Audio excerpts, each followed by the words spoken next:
High students, আজ আমি আলোচনা করব জিওগ্রাফি অনার্সের রিমোট সেন্সিং এবং জিআইএসের CC12-এর একটি গুরুত্বপূর্ণ পার্ট EMR কি বা কাকে বলে বা কিভাবে EMR রিমোট সেন্সিংয়ের সঙ্গে যুক্ত। EMR মানে তোমরা বুঝতে পারছো ইলেকট্রোম্যাগনেটিক রেডিয়েশন মানে হচ্ছে বিকিরণ, অর্থাৎ যে আলোর উৎস থেকে কোনো কিছু যখন লক্ষ্য বস্তুর ওপর পড়ে সেই প্রতিফল সেই যে রশ্মিটা পড়ছে তাকেই আমরা রেডিয়েশন বলে থাকি। তাহলে ইলেকট্রো মানে হচ্ছে ইলেকট্রনিক ফিল্ড, ম্যাগনেটো মানে হচ্ছে ম্যাগনেটিক ফিল্ড এবং রেডিয়েশন মানে হচ্ছে এনার্জি। তাহলে আমরা যদি সান এবং আর্থের মধ্যে এই রিলেশনটা বা রেডিয়েশনটা লক্ষ্য করি তাহলে তোমরা বুঝতে পারবে সূর্যের মধ্যে সবসময় নিউক্লিয় ফিউশন হচ্ছে। এই নিউক্লিয় ফিউশনের ফলে সূর্য থেকে প্রচুর পরিমাণে এনার্জি তৈরি হয় এবং সেই এনার্জিটা পৃথিবীতে এসে পড়ে।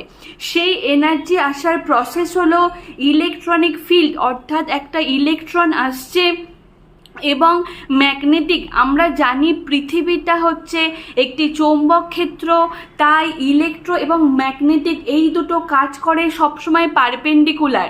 অর্থাৎ যদি আমি প্রথম কালো রোটা আমি ইলেকট্রনিক ফিল্ড ধরে থাকি তাহলে তার পারপেন্ডিকুলার অর্থাৎ 90 ডিগ্রি অ্যাঙ্গেলে ম্যাগনেটিক ফিল্ড আসে এবং এই ইলেকট্রো এবং ম্যাগনেটিক ফিল্ডের সমান্তরালে পারপেন্ডিকুলারে সবসময় রেডিয়েশন বা এনার্জিটা মুভ করে।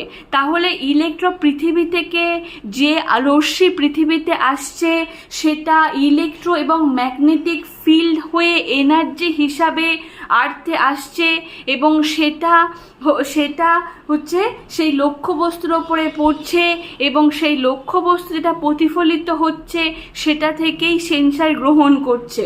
তাহলে তোমরা বুঝতেই পারছো ইলেকট্রোম্যাগনেটিক বা EMR বলতে বোঝায় it is a form of energy which propagate with oscillating electronic field and magnetic field.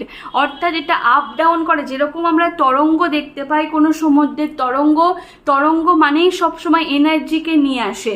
তাহলে সেই রকম ভাবে পৃথিবীর ম্যাগনেটিক ফিল্ড এবং সূর্যের ইলেকট্রনিক ফিল্ড এই দুটো যখন পারপেন্ডিকুলারে কোনো এনার্জি ফ্লো হয় এবং পৃথিবীতে আসে সান থেকে, সেটাকেই আমরা EMR বলে থাকি।